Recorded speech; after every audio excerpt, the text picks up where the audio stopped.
ఈవీఎంలకు సంబంధించి మా ఫైట్ కొనసాగుతూనే ఉంది. దుర్గా ఈ రోజుకి కూడా కొనసాగుతుంది. ఈ రోజుకి కూడా కోర్టులో కేసులు వైసీపీని వేసిన కేసులు ఈ రోజుకి కొనసాగుతున్నాయి. ఈ రోజుకి కూడా మేము అడిగే ఫండమెంటల్ క్వశ్చన్ ఒకటే. ఒంగోలుకు సంబంధించి 12 బూతులకు సంబంధించి కోర్టులో కేసులు వేసాం. ఈవీఎంలు వీవీప్యాట్లు మ్యాచ్ చేయండి అని.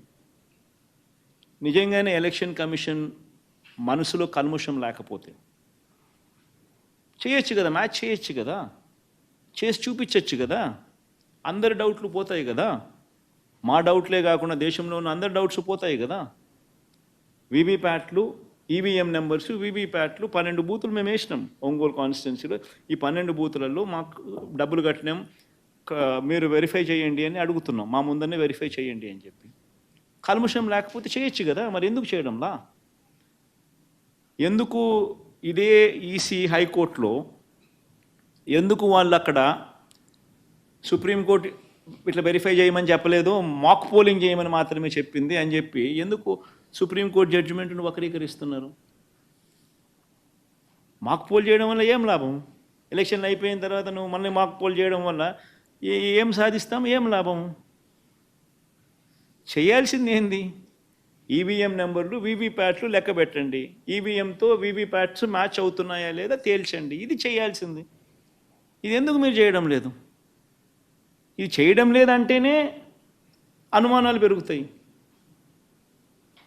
కేవలం ఒక 6 నెలలు దీన్ని ఇట్టే దాటేస్తే ఇంకు పోతుందేమో, వీవీప్యాట్ల మీద ఇంకు పోతుందేమో అని చెప్పి ఎదురు చూస్తున్నారు. ఎంత అన్యాయం ఇది!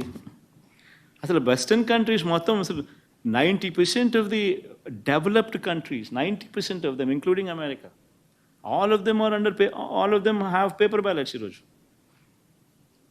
90% of the Western world, 90% of developed countries conduct their elections through the paper, using the paper as a ballot. 90% of them, including America. Developed countries. Democracy annadi, it should not only be prevalent, it should appear to have been prevalent. So it's very important that you uphold the values in democracy. Sir, ఇప్పుడు మీ పార్టీకి సంబంధించిన చాలామంది లీడర్ల పైన కేసులు పెడతా ఉన్నారు. సజ్జల రామకృష్ణారెడ్డి లాంటి వారి మీద కూడా కేసులు పెట్టి మీ పార్టీ కార్యకర్తల్లో ఒక ఐదార్యాన్ని కానీ భయభ్రాంతులకు గురి చేసే కార్యక్రమం జరుగుతుంది అనుకుంటున్నారా? రమేష్ కదా? Yes sir. రమేష్, బేసికలీ బంతిని ఎంత నేలకేసి ఎంత గట్టిగా కొడితే బంతి అంత గట్టిగా లేస్తుంది రమేష్. ఎవరికైనా కూడా నువ్వు తప్పు చేసినప్పుడు సిన్సియర్గా నువ్వు అపాలజైజ్ చేయగలిగితే కొద్దో గొప్ప నీలో పరివర్తన కనిపిస్తే కొద్దో గొప్ప నీ మీద సానుకూలత పెరుగుతుంది. కానీ నువ్వు చేసిన తప్పు కనపడకూడదు, నువ్వు చేసిన తప్పును ఎవరూ కూడా మాట్లాడకూడదు, నువ్వు ఏ తప్పైనా చేయొచ్చు, నువ్వు అధికారంలో ఉన్నావు కదా అన్న ఒక దృక్పథంతో నీ ఇష్టం వచ్చినట్టు నువ్వు చేయడం మొదలు పెడితే ఏమవుతుందనంటే ప్రజలు తిరగబడతారు. ఆ తిరగబడే రోజు వచ్చినప్పుడు చంద్రబాబు నాయుడు ఆయన పార్టీకి సింగిల్ డిజిట్స్ కూడా రాని పరిస్థితి వస్తుంది. ఇది వాస్తవం. అల్టిమేట్గా ఇవన్నీ కూడా ఏదైతే జరుగుతూ ఉన్నాయో ప్రజలు దీనికి విట్నెస్లు,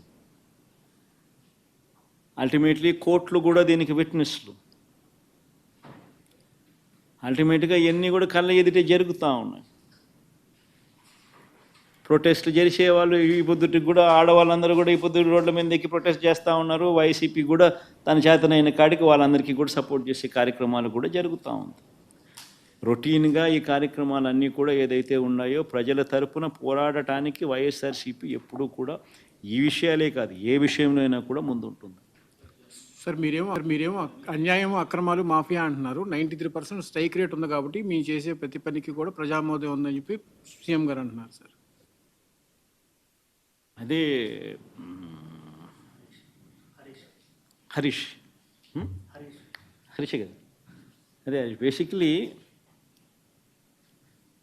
పెండలం అన్నది ఈ పక్క కొట్టింది, నెక్స్ట్ పెండలం అన్నది ఈ పక్క కొడుతుంది. ఈ మాదిరిగా చేయడం మొదలు పెడితే ఆ పెండలం అన్నది ఇటువైపు కొట్టడం అన్నది చాలా సివియర్గా కొడుతుంది.